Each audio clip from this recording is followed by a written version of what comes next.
नमस्कार, मैं हूं हिमांक चंद और महोबा न्यूज़ के इस खास शो में आज हम महोबा के उन दो महावीर योद्धाओं की गाथा आपको बताएंगे जिनके ऊपर तलवार भी मोहित थी। जी हां, आज हम आपको रूबरू करेंगे लोकनायक आला और ऊदल की वीरता से, जिनकी वीरता देश और विदेश में भी बड़ी मशहूर है। आला और ऊदल माँ शारदा के अनन्य भक्त थे।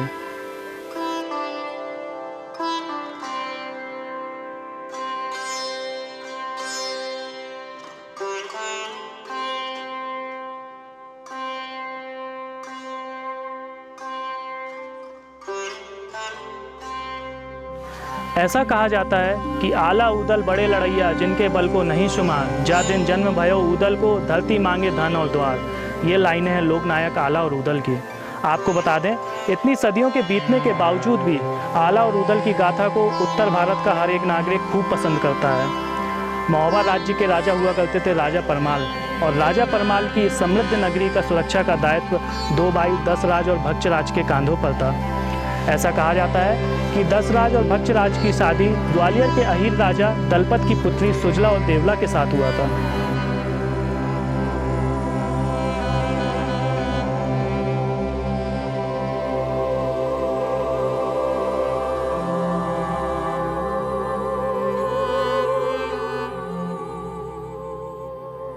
देवला की गर्भ से वीर आला और ऊदल का जन्म हुआ था। आला का जन्म 25 मई सन 1140 ईस्वी को महोबा के ग्राम दिशरापुर में हुआ था। आला का विवाह नैनागढ़ के नेपाली राजा की पुत्री सुनवा से हुआ था। ऐसा कहा जाता है बुंदेलखंडी भाषा में, जा दिन जन्म भयो आला को धरती धसी अढ़ाई हाथ। इसका मतलब जिस दिन आला का जन्म हुआ था उस दिन धरती 2.5 हाथ धस गई थी। इससे यह पता चलता है कि आला और ऊदल कितने वीर थे।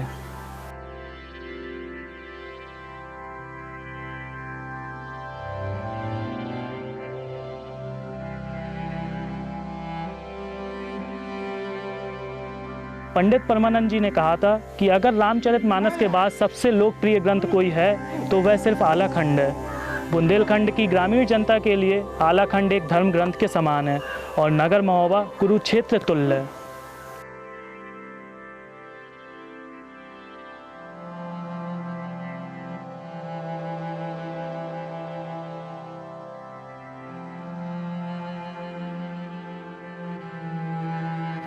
आपको बताते चलें कि आलाखंड में 52 लड़ाइयों का वर्णन मिलता है और इन सभी लड़ाइयों में आला ने विजय भी प्राप्त करी है। आला की लड़ाइयों की शुरुआत जब हुई जब माड़ों के राजा करिंगा ने आला और ऊदल के पिता दसराज और भक्षराज की हत्या कर उनके सिर को बरगद के पेड़ से टांग दिया, तो शुरुआत हुई उस चिंगारी की जो आला और ऊदल के हृदय से निकलकर पूरे उत्तर भारत में फैली। और शायद इसी चिंगारी ने आला और ऊदल को 52 युद्धों में विजय प्राप्त दिलाई थी। आला ऊदल केवल बुंदेलखंड में ही नहीं बल्कि पूरे भारत में अपनी वीरता के लिए प्रसिद्ध हैं। आलाखंड में वर्णित 52 लड़ाइयों का जन्म तब हुआ जब करिंगा राय महोबा पर आया और दक्षराज और भक्षराज को मारकर चला गया। तब आला ऊदल ने मारों गढ़ पर आक्रमण किया और अपने पिता का बदला लिया। इसके बाद आला और ऊदल ने अन्य लड़ाइयाँ भी लड़ी जिनमें उन्होंने सभी को राजाओं को हराया।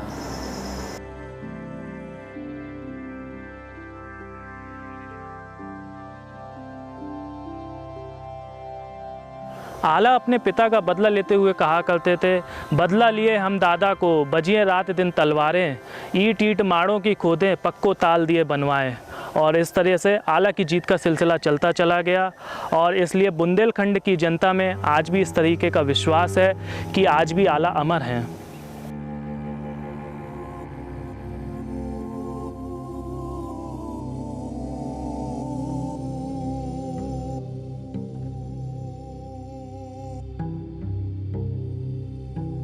ग्यारहवीं शताब्दी में जब जगनेर के राजा जगनेक ने आलाखंड की रचना की होगी तो शायद उन्होंने इस तरीके की कल्पना भी नहीं की होगी कि उनके द्वारा रची गई आलाखंड इतनी मशहूर होगी कि यूरोपीय महायुद्ध में सैनिकों को जोश भरने के लिए आलाखंड का उपयोग होगा।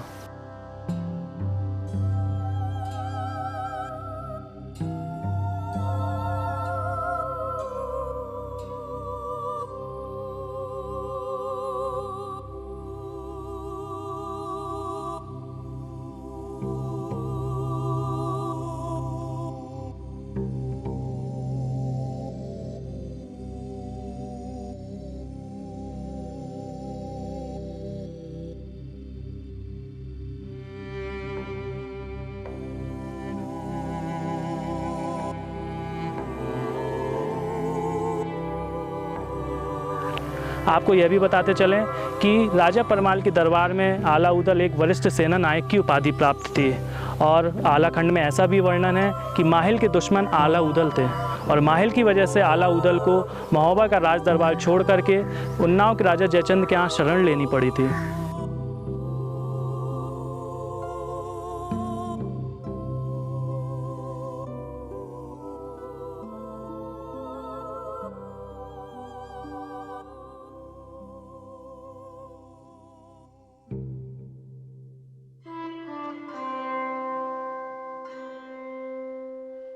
आला उदल को शूरवीर और मार्गदर्शन करने वाले चाचा ताला सैयद के बारे में तो शायद बहुत ही कम लोग जानते होंगे।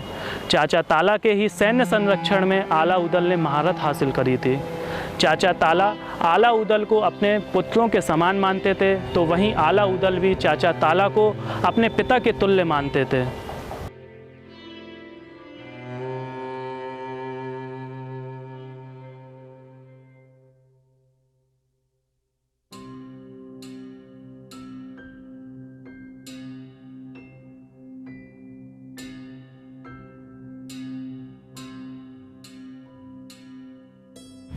आला उदल के सैन्य प्रशिक्षक रहे चाचा ताला सैयद की मजार आज भी कीरत सागर के तट पर पहाड़ों में स्थित है।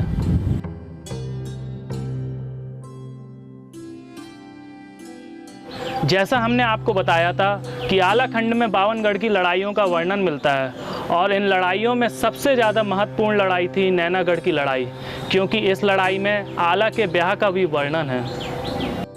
नैनागढ़ के नेपाली राजा के 3 वीर पुत्र थे और तीनों वीर पुत्र इतने बहादुर थे कि उनको कोई भी युद्ध में हरा नहीं सकता था, क्योंकि वे हर बार जीवित हो जाते थे, इसलिए उनसे कोई युद्ध भी नहीं करता था। नेपाली राजा ने अपनी पुत्री के विवाह के लिए डंका रखवाया और कहा कि जो भी व्यक्ति इस डंके को बजा देगा उसी के साथ सुनवा का विवाह होगा।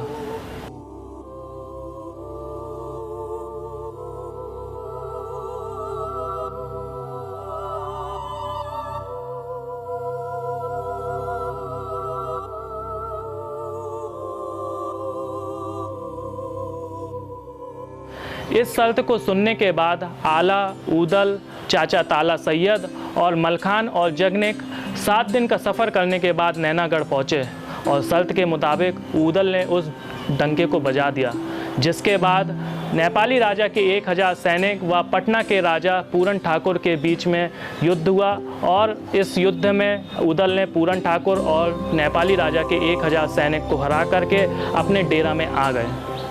जब उदल का युद्ध जोगा के साथ हुआ तो उदल ने इस कदर तलवार चलाई कि जोगा के 3 लाख सैनिकों में से सिर्फ 1.5 लाख सैनिक बचे, जिसके बाद भोगा ने नेपाली राजा को उदल की वीरता के बारे में बताया तो नेपाली ने भोगा को अमर ढोल दे दिया, जिसके बजाने के बाद से जो भी नेपाली राजा के सैनिक मारे गए थे युद्ध में वे सब जीवित हो गए। इस तरह का दृश्य देखने के बाद उदल और मलखान बड़े ही चिंतित हो गए, जिसके बाद उदल ने इस रहस्य के बारे में जानने के लिए अपना भेष बदल करके सुनवा के पास गए तो सुनवा ने इस रहस्यमयी घटना से पर्दा उठाते हुए बताया कि अमर ढोल बजाने की वजह से ये सैनिक जीवित हो गए हैं, जिसके बाद उदल ने अमर ढोल की ही चोरी कर ली। जब मलखान ने भोगा पर प्रहार किया तो उदल ने मलखान से कहा कि भोगा को जान से नहीं मारो, यदि भोगा मर गया तो विवाह के समय नैंगचार कौन करेगा।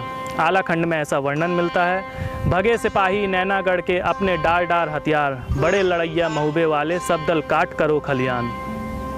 जब नेपाली राजा ने यह देखा कि उसकी सेना उदल के सामने परास्त हो रही है तो उसने सुंदरवन के राजा अरिनंदन को सूचना दी और अरिनंदन 3 दिन की यात्रा कर करके नैनागढ़ पहुंचा और अरिनंदन ने अपनी चालाकी से आला को कैद कर लिया।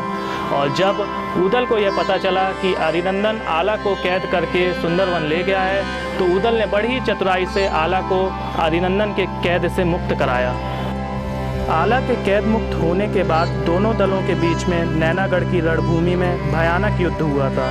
जोगा ने उदल पर अनेक प्रहार किए थे, इसके बावजूद उदल ने जोगा को कैद कर लिया। इसी प्रकार मलखान ने भोगा को, ढेवा ने विजया को, जगनेक ने पूरन को कैद कर लिया और इस प्रकार आला उदल ने नैनागढ़ पर विजय प्राप्त कर सुनवा को महोबा ले आए और राजा परमाल की 12 पत्नियों ने नई बहू का महोबा राज्य में गृह प्रवेश कराया।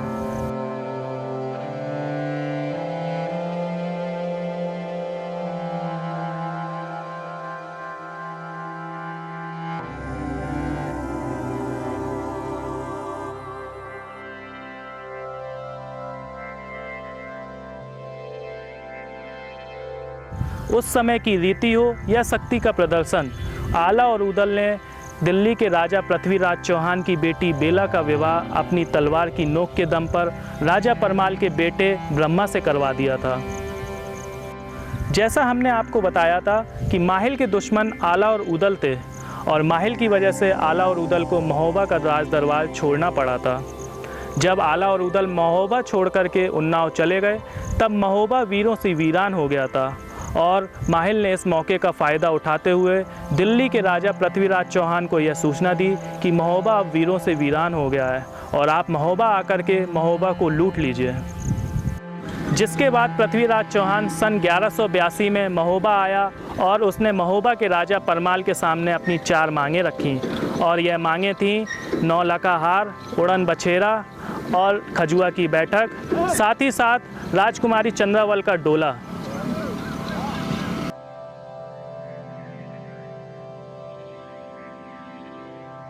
पृथ्वीराज चौहान ने यह भी कहा कि अगर उसकी मांगों को पूरा नहीं किया जाता है तो उसके 1.5 लाख सैनिक महोबा के ऊपर चढ़ाई कर देंगे।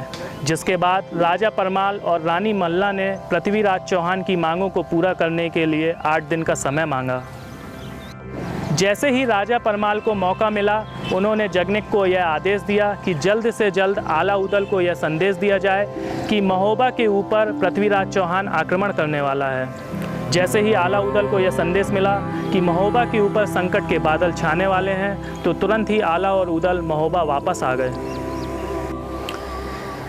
पृथ्वीराज चौहान ने 1182 में महोबा को घेर लिया था। उस समय आला और उदल कन्नौज में थे। रानी मल्ला ने जगनिक को कन्नौज भेजकर आला और उदल को बुलवाया और तीरथ सागर के तट पर रक्षाबंधन की पूर्णिमा के दिन 1182 में घमासान दिन भर युद्ध हुआ। युद्ध में आला उदल ने अपने पराक्रम से पृथ्वीराज को युद्ध में धूल चटा दी और अगले दिन विजय पर्व के रूप में रक्षाबंधन का पर्व मनाया गया। जब पृथ्वीराज चौहान ने महोबा के ऊपर आक्रमण कर दिया तब आला, उदल, चाचा ताला सैयद, जगनिक और ब्रह्मा आदि ने कीरत सागर के तट पर पृथ्वीराज चौहान और उसके 1.5 लाख सैनिकों को अपनी वीरता दिखाई। लेकिन दुर्भाग्यवश इस युद्ध में उदल और ब्रह्मा वीर गति को प्राप्त हो गए थे। जब आला को यह ज्ञात हुआ कि उदल और ब्रह्मा वीर गति को प्राप्त हो गए हैं तो आला ने महाकोप करके पृथ्वीराज चौहान का वध करने के लिए माँ शारदा के द्वारा दी गई तलवार को म्यान से निकाला। जब आला पृथ्वीराज चौहान का वध करने के लिए हुए उसी समय गुरु गोरखनाथ जी वहां आ पहुंचे और गुरु गोरखनाथ जी ने आला को पृथ्वीराज चौहान का वध करने से मना कर दिया और उसी समय गुरु गोरखनाथ जी आला को कजरी वन ले गए। जिसके बाद से आला आज भी मैयर की माँ शारदा में कमल का फूल चढ़ाने जाते हैं। यह युद्ध श्रावण मास की पूर्णिमा के दिन हुआ था, इसलिए श्रावण में जो रक्षाबंधन का त्यौहार महोबा में मनाया जाता है वो एक दिन बाद मनाया जाता है, यानी कि भादों की परवा के दिन महोबा में रक्षाबंधन मनाया जाता है। अगर आपको यह शो अच्छा लगा हो तो आप इस वीडियो को ज़्यादा से ज़्यादा लाइक करें, शेयर करें और साथ ही साथ महोबा न्यूज़ के इस चैनल को सब्सक्राइब करें ताकि आपको समय समय पर महोबा की खबरें और साथ ही साथ बुंदेलखंड के इतिहास से हम रूबरू कराते रहें। वीडियो जर्नलिस्ट निखिल के साथ हिमांक चंद।